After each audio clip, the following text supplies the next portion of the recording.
ಸ್ಯಾಮ್ಸಂಗಲ್ಲಿ ರೀಸೆಂಟಾಗಿ ತುಂಬ ಸ್ಮಾರ್ಟ್ಫೋನ್ಗಳು ಲಾಂಚ್ ಮಾಡಿದ್ದಾರೆ. ಅಷ್ಟೇ ಅಲ್ಲದೆ ಫೀಚರ್ ಇರುವ ಸ್ಯಾಮ್ಸಂಗ್ನ ಸೀರೀಸ್ನ ಇನ್ನೂ ಕೆಲವು ಮೊಬೈಲ್ಗಳು ಲಾಂಚ್ ಮಾಡೋಕ್ಕೆ ರೆಡಿಯಾಗಿದೆ ಅಂತ ರೂಮರ್ಸ್ ಇದೆ.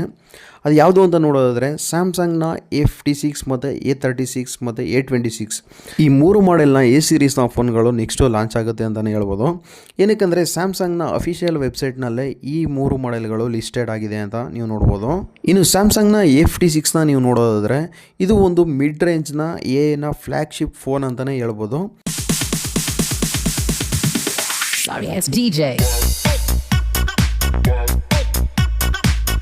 ಮತ್ತು ಇದರಲ್ಲಿರುವ ಫೀಚರ್ನ ನೀವು ನೋಡೋದಾದರೆ ನೀವು ಯಾವುದೇ ಒಂದು ಇಮೇಜ್ನ ಸರ್ಕಲ್ ಮಾಡಿ ಡೈರೆಕ್ಟಾಗಿ ಸರ್ಚ್ ಮಾಡ್ಬೋದಾಗಿದೆ. ಇದನ್ನು ಸರ್ಕಲ್ ಟು ಸರ್ಚ್ ಅಂತ ಹೇಳ್ತಾರೆ. ನೆಕ್ಸ್ಟ್ ಫೀಚರ್ ಬಂದು ಟೆಕ್ಸ್ಟ್ ಸಮರೈಸೇಷನ್ ನೀವು ನೋಡೋದಾದರೆ ಲೆಂತ್ ಆಗಿರುವ ಆರ್ಟಿಕಲ್ಸ್ನೆಲ್ಲ ಇದು ಶಾರ್ಟಾಗಿ ನಿಮಗೆ ಅರ್ಥ ಆಗೋಂಗೆ ಇದು ಕನ್ವರ್ಟ್ ಮಾಡಿಕೊಡುತ್ತೆ. ಮತ್ತು ನಾವು ಫೋಟೋ ಎಡಿಟಿಂಗ್ ಬಗ್ಗೆ ಹೇಳೋದಾದರೆ ಮೊದಲಿದ್ದ ಫೋಟೋ ಎಡಿಟಿಂಗ್ನಲ್ಲಿ ನಿಮಗೆ ಬ್ಯಾಕ್ಗ್ರೌಂಡ್ನಲ್ಲಿ ಬೇಡದಿರೋ ಆಬ್ಜೆಕ್ಟ್ಗಳನ್ನ ಮಾತ್ರ ರಿಮೂವ್ ಮಾಡ್ಬೋದಾಗಿತ್ತು. ಬಟ್ ಇದರಲ್ಲಿ ನಿಮಗೆ ಬೇಡದಿರೋ ಆಬ್ಜೆಕ್ಟ್ನ ರಿಮೂವ್ ಮಾಡೋದಲ್ದೇ ಕೂಡ ನಿಮಗೆ ಬೇಕಾಗಿರೋ ಆಬ್ಜೆಕ್ಟ್ನ ಕೂಡ ಡ್ರ್ಯಾಗ್ ಮಾಡಿ ನಿಮಗೆ ಬೇಕಾಗಿರೋ ಪ್ಲೇಸ್ಗಳಲ್ಲಿ ಕೂಡ ನೀವು ಇಟ್ಕೋಬೋದಾಗಿದೆ. ಮತ್ತು ಐಸ್ ಕ್ಲೋಸ್ ಆಗಿದ್ರೆ ಅದನ್ನ ಓಪನ್ ಮಾಡೋ ಥರ, ಮತ್ತು ಕೆಲವೊಂದು ಸ್ಮೈಲ್ ಇಲ್ದಿರೋ ಫೇಸ್ನೆಲ್ಲ ಸ್ಮೈಲ್ ಬರೋ ಥರ, ಈ ಥರ ಕೆಲವೊಂದು ಹೊಸ ಅಪ್ಡೇಟ್ಗಳನ್ನ ಇದರಲ್ಲಿ ಆ್ಯಡ್ ಮಾಡಿದ್ದಾರೆ. ಇನ್ನು ಕ್ಯಾಮ್ರಾ ಬಗ್ಗೆ ಮಾತಾಡೋದಾದರೆ ತ್ರಿಬಲ್ ಕ್ಯಾಮ್ರಾಸ್ ಬರ್ತಾ ಇದೆ. ಇದರಲ್ಲಿ ಮೇನ್ ಕ್ಯಾಮ್ರಾ ಬಂದು 50 ಮೆಗಾ ಪಿಕ್ಸೆಲ್ ಕೊಟ್ಟಿದ್ದಾರೆ. ಮತ್ತು ಅಲ್ಟ್ರಾ ವೈಡ್ ಕ್ಯಾಮ್ರಾ ಬಂದು 12 ಮೆಗಾ ಪಿಕ್ಸೆಲ್ ಕೊಟ್ಟಿದ್ದಾರೆ. ಮತ್ತು ಮ್ಯಾಕ್ರೋಗೆ 5 ಮೆಗಾ ಪಿಕ್ಸೆಲ್ ಕೊಟ್ಟಿದ್ದಾರೆ. ಇನ್ನು ಸೆಲ್ಫಿ ಕ್ಯಾಮ್ರಾ ಬಂದು ನಿಮಗೆ ಇದರಲ್ಲಿ 12 ಮೆಗಾ ಪಿಕ್ಸೆಲ್ ಸಿಗ್ತಾ ಇದೆ. ಇನ್ನು ಪ್ರೊಸೆಸರ್ ಬಗ್ಗೆ ಮಾತಾಡೋದಾದರೆ ಇದರಲ್ಲಿ Exynos 1580 ಹೊಸ ಒಂದು ಪ್ರೊಸೆಸರ್ನ ಆ್ಯಡ್ ಮಾಡಿದ್ದಾರೆ. ಇದರಲ್ಲಿ ಹಿಂದೆ ಇದ್ದ ಸ್ಯಾಮ್ಸಂಗ್ನ 1480 Exynos ಪ್ರೊಸೆಸರ್ಗೆ ಕಂಪೇರ್ ಮಾಡಿಕೊಂಡ್ರೆ ಇದು ಒಂದು ಪವರ್ಫುಲ್ ಪ್ರೊಸೆಸರ್ ಅಂತಲೇ ಹೇಳ್ಬೋದು. ಏನಕ್ಕೆಂದರೆ 1480 Exynos ಪ್ರೊಸೆಸರ್ನಲ್ಲಿ 2.75 GHz ತನಕ ಮಾತ್ರ ಪ್ರೊಸೆಸ್ ಮಾಡ್ತಾಯಿತ್ತು. ಬಟ್ ಈಗಿರುವ Exynos 1580 ಪ್ರೊಸೆಸರ್ನಲ್ಲಿ 2.9 GHz ತನಕ ಇದು ಪ್ರೊಸೆಸ್ ಮಾಡುತ್ತೆ. ಅದರಿಂದ ಯಾವುದೇ ರೀತಿಯ ಗೇಮ್ಸ್ ಆಗಿರ್ಬೋದು ಅಥವಾ ಎಡಿಟಿಂಗ್ ಆ್ಯಪ್ಸ್ ಆಗಿರ್ಬೋದು ಫಾಸ್ಟಾಗಿ ಸ್ಮೂತಾಗಿ ರನ್ ಆಗುತ್ತೆ.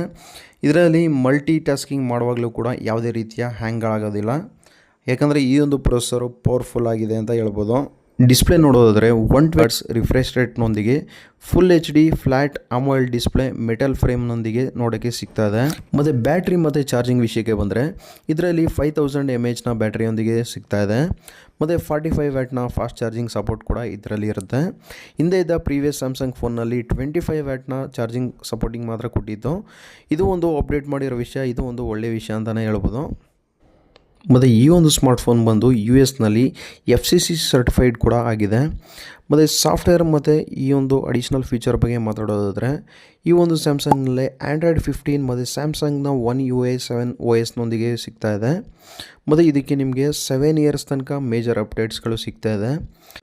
ಪ್ರೀವಿಯಸ್ ಸ್ಯಾಮ್ಸಂಗ್ ಫೋನ್ಗಳಿಗೆ 6 ಇಯರ್ಸ್ ತನಕ OS ಅಪ್ಡೇಟ್ ಸಿಗ್ತಾಯಿತ್ತು. ಆದರೆ ಈ ಒಂದು ಸ್ಯಾಮ್ಸಂಗ್ A56ಗೆ 7 years OS and security update ಸಿಗ್ತಾ ಇದೆ. ಮತ್ತು ಈ ಒಂದು ಸ್ಮಾರ್ಟ್ಫೋನ್ ಬಂದು ನಿಮಗೆ IP67 ಡಸ್ಟ್ ಆ್ಯಂಡ್ ವಾಟರ್ ರೆಸಿಸ್ಟೆನ್ಸ್ನೊಂದಿಗೆ ಸಿಗ್ತಾ ಇದೆ. ಮತ್ತು ಈ ಒಂದು ಸ್ಮಾರ್ಟ್ಫೋನ್ ನಿಮಗೆ 4 ಡಿಫ್ರೆಂಟ್ ಕಲರ್ಸ್ನಲ್ಲಿ ನಿಮಗೆ ನೋಡೋದಕ್ಕೆ ಸಿಗ್ತಾ ಇದೆ. ಅದು ಯಾವುದು ಅಂದರೆ ಪಿಂಕ್ ಮತ್ತು ಬ್ಲ್ಯಾಕ್ ಮತ್ತು ಪಿಯರ್ ಗ್ರೀನ್ ಮತ್ತು ಸಿಲ್ವರ್ ಅಥವಾ ವೈಟ್ನಲ್ಲಿ ನಿಮಗೆ ನೋಡೋದಕ್ಕೆ ಸಿಗ್ತಾ ಇದೆ. ಸೊ ನೀವೇನಾದರೂ ಸ್ಯಾಮ್ಸಂಗ್ A56 ಫೋನ್ ತೊಗೊಳ್ಳೋಕ್ಕೆ ಕಾಯ್ತಾ ಇದ್ದೀನಿ ಅಂದರೆ ಇದು ಒಂದು ಬೆಸ್ಟ್ ಫ್ಲ್ಯಾಗ್ಶಿಪ್ ಫೋನ್ ಅಂತಲೇ ಹೇಳ್ಬೋದು. ಅಥವಾ ನಿಮಗೇನಾದರೂ ಸ್ಯಾಮ್ಸಂಗ್ A36ನ ನೋಡ್ತಿದ್ದೀನಿ ಅಂತ ಅಂದರೆ ಇದು ಒಂದು ಪರ್ಫಾರ್ಮೆನ್ಸ್ಗೆ ಒಂದು ಬೆಸ್ಟ್ ಆಪ್ಷನ್ ಅಂತಲೇ ಹೇಳ್ಬೋದು. ಅಥವಾ ನೀವೇನಾದರೂ ಈ ಸ್ಯಾಮ್ಸಂಗ್ A26ಗೆ ಕಾಯ್ತಾ ಇದ್ದೀನಿ ಅಂತ ಅಂದರೆ ಇದು ಒಂದು ಬೆಸ್ಟ್ ಬಜೆಟ್ ಫ್ರೆಂಡ್ಲಿಯ ಸ್ಯಾಮ್ಸಂಗ್ ಫೋನ್ ಅಂತಲೇ ಹೇಳ್ಬೋದು. ಸೊ ನಿಮಗೆ ಯಾವ ಫೋನ್ ಇಷ್ಟ ಆಗಿದೆ ಅಂತ ಕೆಳಗಡೆ ಕಮೆಂಟ್ ಸೆಕ್ಷನಲ್ಲಿ ಕಮೆಂಟ್ ಮಾಡಿ. ಸೊ ಈ ಒಂದು ವಿಡಿಯೋ ನಿಮ್ಗೆ ಇಷ್ಟ ಆಗಿದರೆ ವಿಡಿಯೋಗೊಂದು ಲೈಕ್ ಮಾಡಿ ಮತ್ತು ಚಾನಲ್ನ ಸಬ್ಸ್ಕ್ರೈಬ್ ಮಾಡ್ಕೊಳ್ಳಿ. ಇನ್ನೂ ಹೆಚ್ಚಿನ ಈ ಥರ ಇಂಟ್ರೆಸ್ಟಿಂಗ್ ವೀಡಿಯೋಸ್ನ ಅಪ್ಲೋಡ್ ಮಾಡೋಕ್ಕೆ ಯೂಸ್ ಆಗುತ್ತೆ. ಸೊ ಮುಂದಿನ ವಿಡಿಯೋದಲ್ಲಿ ಸಿಗೋಣ ಅಂತ ಈ ಒಂದು ವಿಡಿಯೋನ ಮುಗಿಸ್ತಾ ಇದ್ದೀನಿ. ನಮಸ್ತೆ ಕರ್ನಾಟಕ.